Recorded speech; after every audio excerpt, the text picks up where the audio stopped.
Si vous avez regardé du catch ne serait-ce qu'une fois dans votre vie, vous connaissez forcément Batista. Au sommet de la génération NT1, il faisait partie des catcheurs les plus populaires de l'entreprise et il était adoré par tout le monde, et même si ses quelques retours depuis n'ont pas été à la hauteur, ça reste un catcheur que tous les fans respectent et apprécient. Mais du coup, en repensant à tout ça, je me suis rendu compte que j'avais pas tant parlé de Batista sur la chaîne. Oui, j'ai fait une vidéo sur sa carrière et sur sa rivalité avec Rey Mysterio, mais on a assez peu eu l'occasion de traiter des plus grandes heures de l'animal. Du coup, aujourd'hui, je me suis dit qu'il était temps de rattraper tout ça, et quoi de mieux pour retracer un grand moment de sa carrière que de parler de son tout premier règne de champion du monde. Et donc, il est l'heure de revenir ensemble sur les 282 jours de règne de l'animal, pour voir s'ils ont réellement fait de lui un des plus grands de la WWE.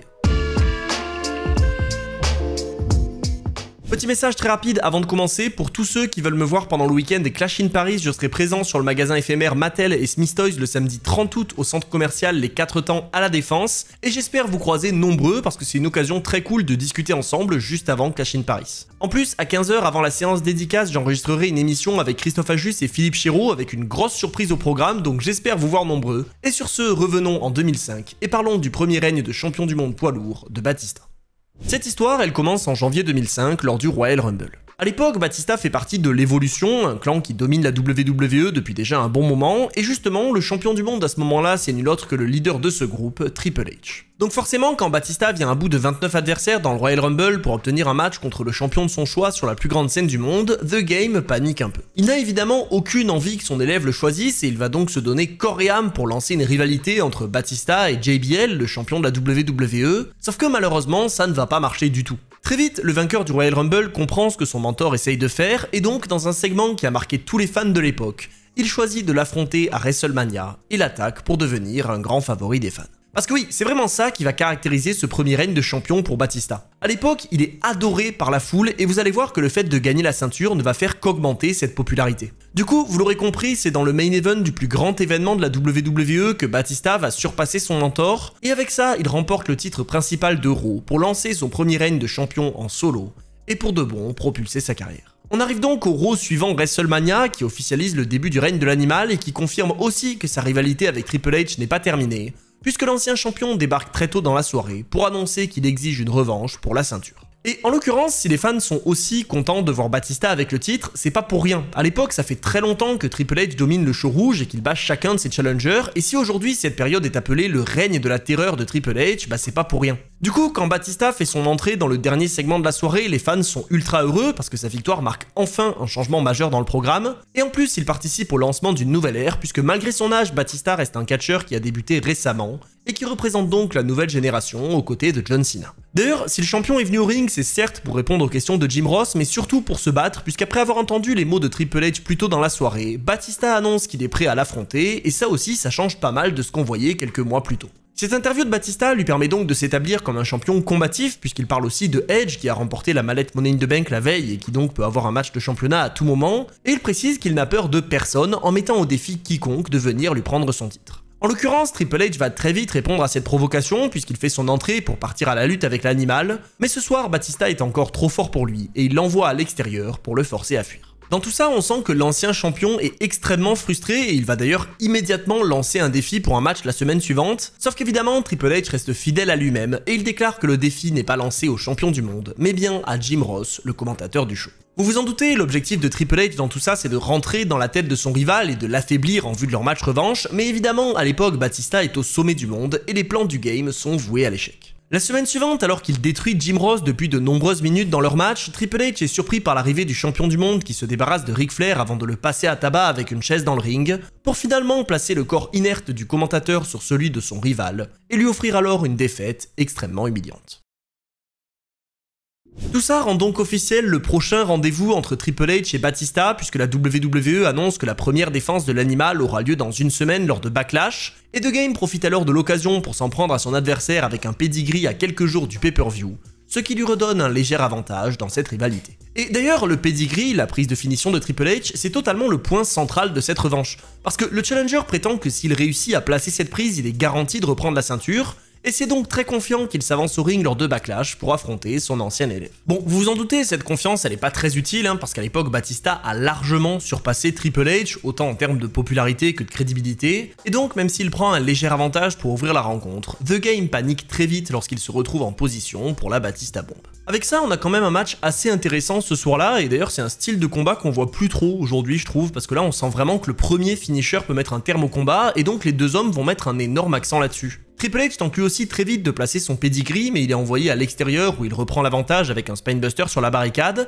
et la longue prise de contrôle du challenger qui se concentre sur le dos de son adversaire commence finalement à inquiéter le public. En plus, Triple H n'est encore pas venu seul ce soir, et donc Ric Flair intervient dans le dos de l'arbitre pour affaiblir le champion, mais évidemment malgré ça l'animal résiste et il finit par revenir pour à son tour contrôler la rencontre. Jusque là on a donc la sensation d'avoir un match plutôt classique qui sert simplement à lancer tranquillement le règne de Batista, mais j'avoue que j'ai été assez surpris de voir que la WWE a vraiment voulu montrer qu'une victoire de Triple H était loin d'être inimaginable. Encore grâce à l'aide de Ric Flair, le challenger se sort de la Batista Bomb en frappant son adversaire avec la ceinture et il passe alors très proche de la victoire. Et en plus, après un nouvel échange de contres, l'arbitre est touché par un coup de Batista qui subit immédiatement le pedigree de son rival, pour être cloué au sol pour un compte de 3. Sauf que évidemment avec l'arbitre hors du match, Triple H ne peut pas gagner le match tout de suite et il est repris par le champion quand un nouvel officiel fait son entrée, mais dans tout ça, The Game reste fidèle à lui-même et il envoie donc un coup bas au nouvel arbitre puis à son adversaire pour à nouveau se rapprocher de la victoire grâce à de la triche. Honnêtement, pour une première revanche, je trouve que les deux hommes font un excellent travail et même si bien sûr le champion finit par revenir pour sortir sa Batista Bomb de nulle part et conserver son titre,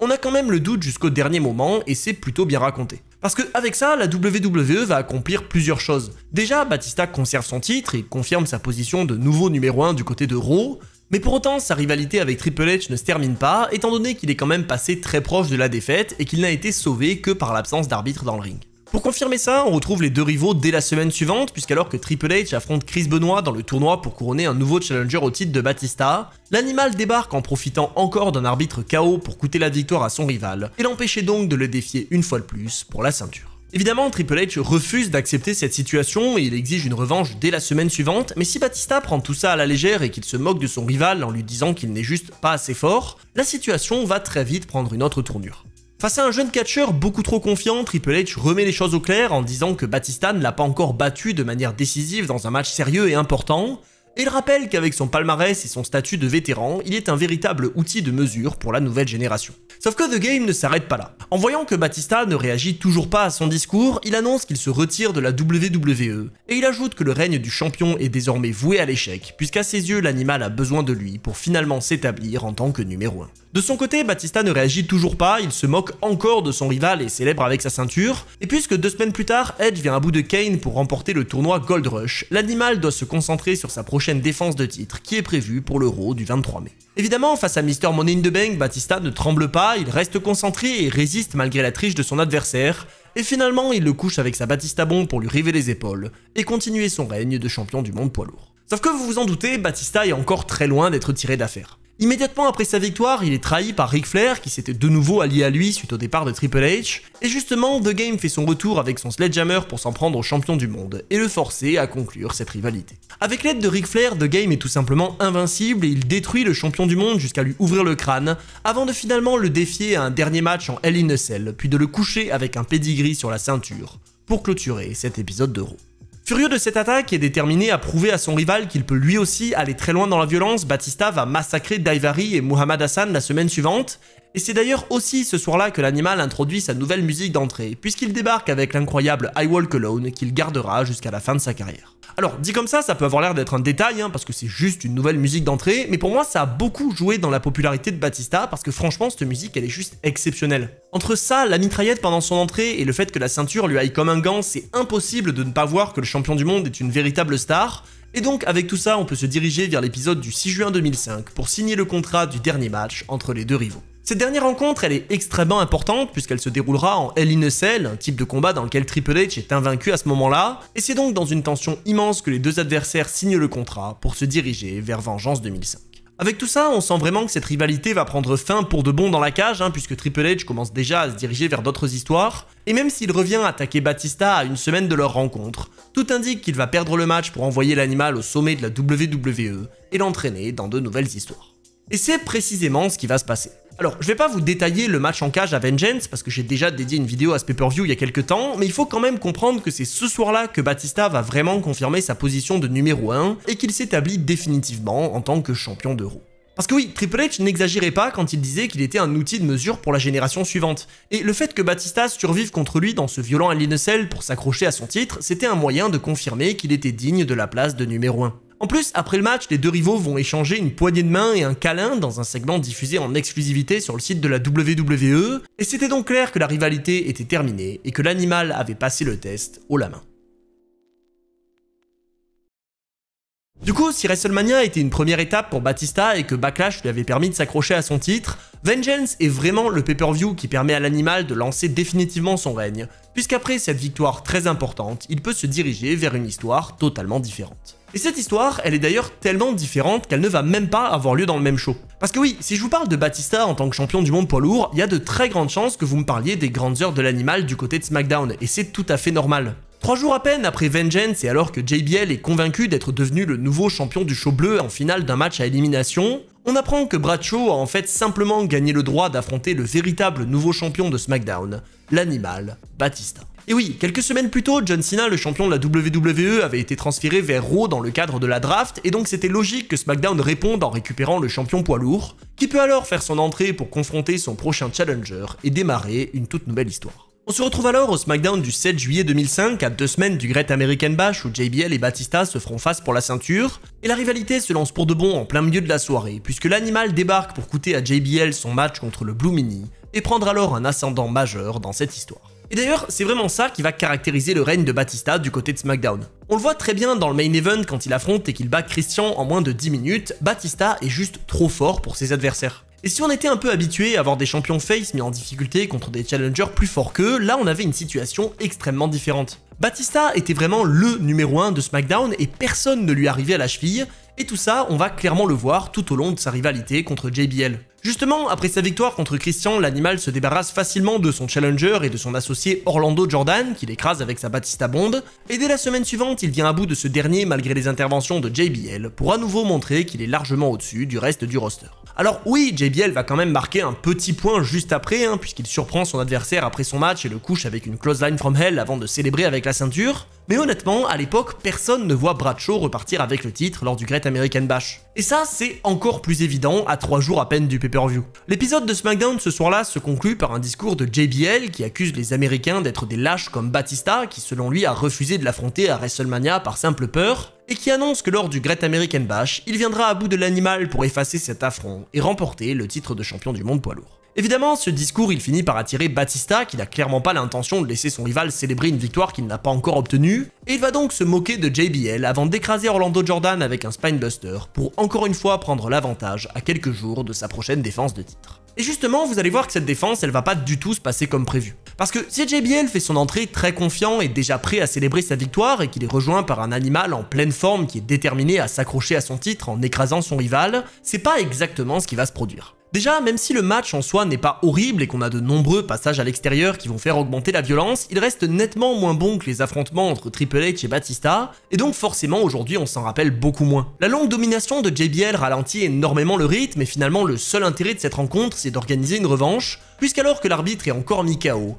Orlando Jordan intervient avec une chaise pour passer proche d'offrir la victoire à son mentor et faire craquer pour de bon le champion du monde poids lourd. Face aux nombreuses tentatives de triche de son adversaire, Batista réalise qu'il n'a plus le choix, il utilise une chaise pour frapper Orlando Jordan et JBL, et il est donc déclaré perdant par disqualification. Alors certes, avec cette défaite particulière, Batista reste champion du monde et il est toujours autant apprécié par le public, parce que le fait de le voir s'énerver comme ça régale les fans, mais sur le papier, il a bien perdu ce match. Donc oui, après l'affrontement, il revient pour coucher JBL et Jordan avec sa Batista bombe, et donc c'est lui qui ressort grandi du Great American Bash, mais il est quand même très loin de s'être débarrassé de son challenger, d'autant que dès le SmackDown suivant, celui-ci vient à bout de l'Undertaker grâce à l'aide de Randy Orton, pour obtenir une nouvelle chance au titre lors de SummerSlam. Avec tout ça, on se retrouve donc à 3 semaines du plus grand show de l'été et Batista et JBL signent le contrat pour rendre leur prochain match officiel, mais pour justement rendre ce prochain affrontement un peu plus particulier, le champion laisse la stipulation au choix de son adversaire, qui annonce immédiatement qu'il tentera sa chance au titre mondial dans un match sans aucune prise interdite. Et là, c'est très intéressant. Si Batista s'est déjà illustré dans la violence à plusieurs reprises depuis qu'il a battu Triple H à WrestleMania, et que c'est d'ailleurs ça qui a causé sa défaite lors du Great American Bash, JBL est lui aussi un expert en la matière, et tout indique qu'on aura un véritable règlement de compte lors de SummerSlam. Entre-temps, Batista va continuer son règne en tant que champion adoré par la foule, il est défié par Christian dans le Peep Show la semaine suivante et il accepte le combat, mais pour quand même garder sa rivalité avec JBL au centre de l'attention. L'animal est attaqué par son challenger et c'est Bradshaw qui sort grandi de cet échange après avoir passé le champion à tabac avec une chaise. Tout ça nous mène donc à une semaine de SummerSlam où Batista va profiter d'un match sans disqualification entre JBL et Funaki pour prendre un semblant de revanche puisqu'il va coucher son rival avec un spinebuster avant de le frapper avec une chaise pour le forcer à fuir. Et cet échange sera donc le dernier entre les deux hommes avant leur rencontre dans le plus grand show de l'été. Alors, on en reparlera à la fin quand on fera un bilan un peu plus global de ce règne de Batista, mais pour être honnête, j'avais aucun souvenir de ce match. Et en même temps, après l'avoir revu, je comprends un peu pourquoi. Même si on a bien la violence attendue, puisque le match commence avant même que Batista ne soit arrivé au ring et qu'on a directement un gros spot avec le champion qui envoie un spear à travers la barricade, le match en soi reste très court et il n'est pas forcément très marquant. Pourtant, l'animal est chez lui ce soir puisque le show se déroule à Washington DC, donc il est encore plus soutenu que d'habitude, mais ça ne l'empêche pas pour autant d'être repris par JBL qui s'empare d'une ceinture pour fouetter son adversaire et prendre le contrôle pendant un bon moment. Devant un public frustré qui ne demande qu'à voir Batista revenir, JBL étrangle son adversaire et il tente de gagner de la pire des manières possibles, mais évidemment le champion trouve une ouverture et il n'a plus qu'à dérouler pour se diriger tout droit vers la victoire. Il passe à son tour JBL à tabac à coups de ceinture et il se dégage malgré la clothesline from hell de son adversaire pour finalement l'écraser avec 2 Batista bombes dont une sur l'escalier, qui lui donnent la victoire et lui permettent de conserver son titre. Du coup voilà, c'est clair que pour un match sans disqualification, on aurait pu s'attendre à mieux et à plus long, surtout que JBL est excellent dans ce type de rencontre, et on l'a déjà vu à plusieurs reprises, mais c'est pas pour autant un mauvais match, et il accomplit à merveille son objectif d'ériger Batista comme le héros imbattable du show bleu. Et d'ailleurs c'est marrant de parler de ça, parce qu'à l'époque Batista est face, c'est-à-dire qu'il est apprécié par le public, et pourtant les heels, donc les méchants qu'il a en face, sont tellement bons pour se faire détester que personne ne tourne le dos à l'animal, et il reste adoré malgré son côté ultra dominant. Et en vrai, si on compare un peu ça à aujourd'hui, on se rend vraiment compte à quel point le catch a énormément évolué en 20 ans. Aujourd'hui, si un face enchaîne 2 victoires, on l'appelle directement Hogan et on demande à le voir tourner heel, alors qu'à l'époque, c'était juste normal et ça permettait de construire des gentils extrêmement forts comme Batista. Et justement, pour poursuivre dans cette direction, le champion du monde apparaît dès le SmackDown suivant SummerSlam où il vient à bout de JBL, Orlando Jordan et Eddie Guerrero aux côtés de Rey Mysterio et Chris Benoit. Et la semaine suivante, on apprend après sa victoire facile contre Simon Dean qu'il défendra une dernière fois son titre contre JBL dans un match Bull Rope lors de l'épisode du 9 septembre. Une fois de plus, l'animal se retrouve dans un match violent et très spécial puisqu'il ne se gagne pas en faisant un tombé ou une soumission mais en touchant les 4 coins du ring tout en restant accroché à son adversaire avec une corde. Pour le coup, le match est vraiment bon, on a des références à leur affrontement à SummerSlam avec JBL qui essaye encore d'étrangler son adversaire pour obtenir une victoire facile, et on a aussi des moments très cool où les deux hommes passent très proche de la victoire pour garder le suspense. Mais bon, finalement, alors qu'ils ont tous les deux touché 3 coins et que JBL est à 2 doigts de remporter la ceinture dans une scène excellente, il est couché par un dernier spinebuster de Batista qui peut enfin conclure ce match et cette rivalité pour garder son titre mondial et passer à autre chose. Parce que oui, avec cette victoire, Batista met définitivement derrière lui sa rivalité contre JBL qui honnêtement m'a pas du tout marqué, et vous allez voir que sa prochaine histoire, elle est beaucoup plus spéciale. La semaine suivante, alors que Theodore Long s'apprête à annoncer le prochain challenger de Batista et que tout le monde imagine que ce sera Rey Mysterio puisqu'il parle d'un underdog latino dont l'histoire est digne de David et Goliath, Palmer Cannon, l'associé du general manager, lui arrache le micro des mains et il présente finalement Eddie Guerrero.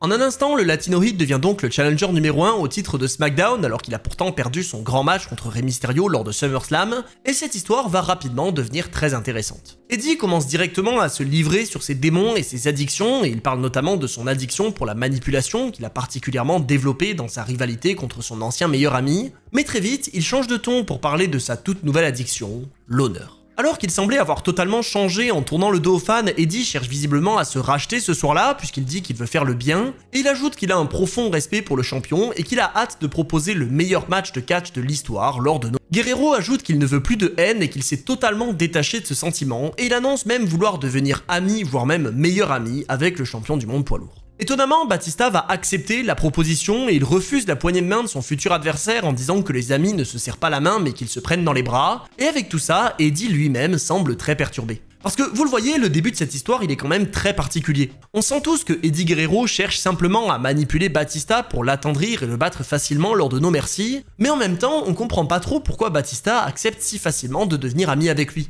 En soi, l'animal a montré à plusieurs reprises qu'il était très intelligent et il a par exemple su lire dans les manipulations de Triple H avant WrestleMania, donc c'est très surprenant de le voir tomber aussi facilement dans le piège de Guerrero. Du coup, à partir de là, on va avoir des échanges très sympas entre les deux, notamment 2 semaines plus tard quand Eddie simule une blessure et trouve toujours une bonne excuse malgré plusieurs examens pour ne pas avoir à faire équipe avec Batista, mais qui décide finalement d'intégrer le match à la dernière seconde pour obtenir la victoire et à nouveau semer le doute dans la tête du champion. Franchement, ces quelques segments dans les semaines précédentes, no merci, ils sont trop cool et je vous conseille d'aller les voir si ça vous intéresse parce que, encore une fois, ils montrent l'immense talent d'Eddie Guerrero et ils donnent au champion une histoire extrêmement intéressante. Parce que avec tout ça, Batista et Eddie se retrouvent à obtenir un match pour les titres par équipe à 2 semaines à peine de no merci, et même s'ils ne parviennent pas à le remporter à cause d'une intervention de MNM, ils ont quand même un échange très intéressant après le combat. En fait, grâce à l'arrivée d'Eddie, Batista réussit à revenir et il prépare une Batista bombe sur Johnny Nitro pendant que son partenaire s'apprête à frapper Mercury avec une chaise, mais justement au dernier moment, Joey esquive et le futur challenger au titre envoie le coup dans le dos du champion. Pris de panique et comprenant que son plan est mis en péril à cause de cette erreur, Eddie donne la chaise à Joey Mercury et il nous sort sa classique en s'allongeant au sol, ce qui fonctionne à merveille puisque Batista détruit l'ancien champion par équipe avant de célébrer avec son prochain adversaire. Dans tout ça, Eddie fait preuve d'un talent de manipulation exceptionnel qu'il continue d'ailleurs à mettre en avant la semaine suivante en venant parler de son match de championnat avec un t-shirt de Batista, mais justement le champion du monde n'est pas si naïf qu'on pourrait le croire et il vient donc au ring pour montrer les images de la semaine passée. Convaincu que Guerrero cherche à le trahir, Batista lui donne une chaise et lui tourne le dos pour tester sa loyauté, mais pour encore laisser planer le doute sur ses véritables intentions, Eddie ne le frappe pas et il se plaint même que le champion puisse douter de lui. Et c'est ça qui est juste formidable dans cette histoire, c'est tout simplement impossible de savoir si Eddie est honnête, tellement impossible d'ailleurs que Batista lui-même ne sait pas trop comment se placer, et donc il va se contenter de dire à son futur adversaire que s'il ment et qu'il finit par le trahir, il se vengera et il lui fera énormément de mal. Du coup, pour encore prouver sa bonne foi, Eddie va coûter le match à sa propre équipe dans le main event du show pour offrir la victoire à Benoit, Rey et Batista. Et avec tout ça, on peut enfin se diriger vers No Mercy pour voir si Eddie Guerrero a bel et bien changé. Devant un public chaud comme la braise, le Latino Hit et l'animal font leur entrée et ils se cherchent en début de combat avec des prises et des contres qui vont durer pendant plusieurs minutes, jusqu'à ce que l'animal fasse parler sa force pour envoyer son adversaire à l'extérieur. Perturbé par la puissance de son rival, Eddie hésite à utiliser une chaise pour prendre l'avantage facilement, mais finalement il change d'avis et il réussit à revenir à la loyale dans le ring pour dominer le champion avec de nombreuses soumissions. Dans tout ça, on voit que Guerrero est réellement perturbé puisqu'il hésite à plusieurs reprises à prendre le chemin facile qu'il a toujours eu l'habitude de prendre pour gagner, mais il finit toujours par revenir dans un match plus classique et même si c'est loin d'être le meilleur combat dédié à la WWE, ça reste un main event très intéressant que je vous conseille d'aller regarder. Parce que avec ça, la domination de Guerrero va durer pendant un bon moment et les retours de Batista sont systématiquement calmés par le Latino Hit, et tout ça mène finalement au véritable tournant du match, puisqu'alors que le challenger chute sur l'arbitre pour le sortir de la rencontre, il va à l'extérieur s'emparer d'une chaise et il s'apprête à commettre l'irréparable. Sauf que là encore, Eddie hésite et il finit même par laisser tomber la chaise pour continuer à combattre à la loyale face au champion du monde, et c'est malheureusement ça qui va lui coûter la victoire. Après un échange de coups, Batista revient et il déroule sur Guerrero, et même s'il n'arrive pas tout de suite à placer sa prise de finition à cause du travail effectué sur son dos par son adversaire, l'animal finit par contrer le Frog Splash pour placer un puissant Spinebuster qui lui donne enfin la victoire et lui permet de conserver son titre. Bien sûr, ce qui compte le plus dans tout ça, c'est le fait qu'Eddie Guerrero est resté honnête, il n'a pas cédé à la tentation malgré plusieurs opportunités dans ce match, et justement, pour prouver sa bonne foi, il propose une poignée de main au champion du monde poids lourd. Évidemment, Batista accepte, mais alors qu'il tourne le dos à son challenger, on peut voir un sourire étrange sur le visage de Eddie, qui semble indiquer qu'il n'en a pas fini avec l'animal. Seulement, vous allez voir que cette histoire n'aura malheureusement pas la possibilité d'aller beaucoup plus loin. En fait, 2 semaines après No Mercy, Batista et Guerrero vont faire équipe contre Randy Orton et Mr. Kennedy, et ce soir-là, Eddie montrera encore son amitié en prenant un coup de chaise à la place de Batista pour gagner le match par disqualification, et après avoir battu leurs rivaux aux côtés de Roddy Piper une semaine plus tard, les deux nouveaux amis obtiennent une chance au titre par équipe contre MNM lors du SmackDown du 4 novembre 2005. Alors, juste avant ça, Batista va quand même de son côté faire un petit passage à Raw pour remplacer Stone Cold dans une rivalité contre Jonathan Coachman, qu'il affronte et qu'il bat facilement lors de Taboo Tuesday, parce que, ne me demandez pas pourquoi, mais en 2005, la WWE voulait que Jonathan Coachman batte Stone Cold, et forcément, Austin n'a pas apprécié, donc il a carrément refusé de participer au match, ce qui a forcé les officiels à trouver un remplaçant. Mais bon, cette histoire on pourra l'aborder dans une autre vidéo, là on va revenir sur Batista puisqu'il fait bien équipe une dernière fois avec Eddie Guerrero lors du SmackDown du 4 novembre pour tenter de remporter les titres par équipe, mais malheureusement suite à une intervention de Melina, les deux nouveaux associés ne réussissent pas à remporter les ceintures, et c'est malheureusement comme ça que leur histoire va prendre fin. Parce que si le SmackDown du 11 novembre 2005 est marqué par l'annonce d'un match entre les deux shows principaux de la WWE lors de Survivor Series et que le champion du monde est aussitôt placé dans l'équipe du show bleu, cet épisode est surtout connu comme étant le tout dernier de la vie d'Eddie Guerrero, puisqu'après avoir battu Mr. Kennedy dans un match qualificatif pour les Survivor Series, le Latino Heat perd tragiquement la vie le 13 novembre 2005, laissant derrière lui des fans détruits et une famille endeuillée. Alors, c'est sûr que cette histoire elle est très loin d'être joyeuse, mais elle reste quand même importante pour le règne de Batista, déjà parce qu'il devait affronter Guerrero et Orton dans un triple menace le soir de la mort de Eddie, mais surtout parce que dès le SmackDown suivant, le champion va rendre un hommage poignant à son ami, et il fera naturellement partie des plus dévastés par la disparition du Latino Heat. Du coup, c'est assez triste à dire, mais à partir de là, le règne de Batista va prendre un sacré coup parce que son histoire avec Eddie était très intéressante et pour moi, elle avait clairement le potentiel d'aller plus loin. Mais malheureusement, la WWE est contrainte de passer à la suite et elle met donc de nouveau en avant l'histoire entre Raw et SmackDown pour les Survivor Series. Justement, après avoir été attaqué par des catcheurs de Raw pendant son match contre Randy Orton, Batista connaît un passage difficile puisqu'il est couvert par le Big Show pour être éliminé lors de Survivor Series, et même si son équipe gagne quand même le combat, l'animal est déterminé à prendre sa revanche, et un match par équipe est donc annoncé pour Armageddon. Tout ça lance officiellement l'équipe entre Batista et Rey Mysterio qui s'associent pour la première fois lors de l'épisode du 9 décembre 2005 pour venir à bout de JBL et Orlando Jordan, et c'est certainement une histoire que vous connaissez très bien puisque une semaine après leur premier combat ensemble, Batista et Rey Mysterio battent MNM et deviennent alors champions par équipe de la WWE. Avec ça, le règne de champion du monde de Batista passe énormément au second plan, puisque même s'il détient 2 ceintures, on sent que l'accent est beaucoup plus mis sur la division par équipe, et donc il ne défend toujours pas son titre lors de Armageddon, et se contente simplement d'une défaite contre Kane et le Big Show. Malheureusement, la descente ne s'arrête pas là, puisque une semaine après cette défaite, Batista et Rey Mysterio perdent leur titre dès leur première défense contre MNM suite à l'intervention de Mark Henry, et si le retour de l'homme le plus fort au monde devait très certainement relancer le règne de l'animal avec une rivalité entre les deux, vous allez voir qu'un imprévu va venir tout bouleverser. La semaine suivante, Batista et Rey Mysterio combattent une fois de plus contre MNM, cette fois-ci dans un match en cage qui est censé empêcher toute intervention extérieure, mais finalement la cage ne protège rien du tout, puisque Mark Henry arrache la chaîne et coûte la victoire au Challenger, pour marquer la dernière apparition de Batista avant un très long moment. Et oui, à la manière de celui de John Cena qu'on a retracé sur la chaîne, le règne de Batista en 2006 prend fin de manière soudaine puisqu'il subit à l'époque une grave blessure au triceps qui le rend inapte à combattre pendant plusieurs mois, et il doit donc faire une dernière apparition lors du SmackDown du 13 janvier 2006 pour rendre vacant son titre de champion du monde.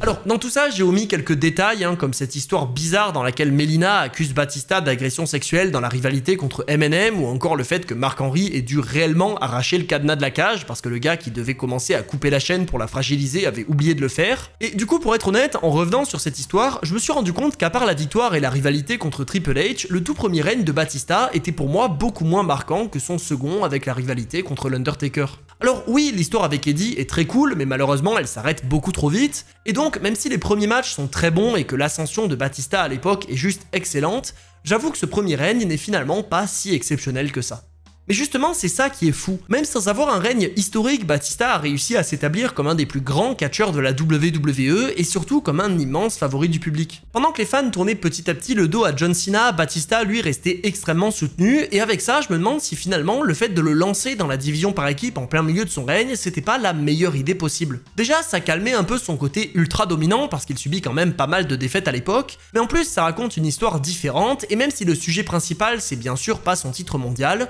j'avoue que j'avais beaucoup aimé son association avec Rey Mysterio. Donc voilà, je sais pas ce que vous pensez de ce premier règne de Batista, je vous invite à me le dire dans les commentaires, mais personnellement, c'est pas un règne qui m'a marqué, même en le revoyant des années plus tard. Certains passages comme la rivalité avec Triple H ou son équipe avec Rey Mysterio sont très cool et ont marqué les fans, mais d'autres comme son histoire avec Eddie Guerrero auraient mérité d'être plus développés, et même si ses affrontements contre JBL lui ont permis de s'établir comme numéro 1 du côté de SmackDown, ils n'ont malheureusement pas trop marqué les fans. Après, ce premier règne, ça reste celui qui a fait exploser Batista, et j'avoue qu'à SmackDown, avec la Big Gold Belt, il avait un style incroyable, d'ailleurs il fait sans aucun doute partie des catcheurs à qui cette ceinture va le mieux, et donc c'était quand même un plaisir pour moi de revenir sur cette période. Du coup, j'espère que cette vidéo vous aura plu, moi je vous donne rendez-vous mercredi pour les pronostics de Clash in Paris, et ensuite sur le pop-up store Mattel à la Défense le week-end prochain. C'était Monsieur Hawkin, et on se retrouve très vite pour d'autres histoires.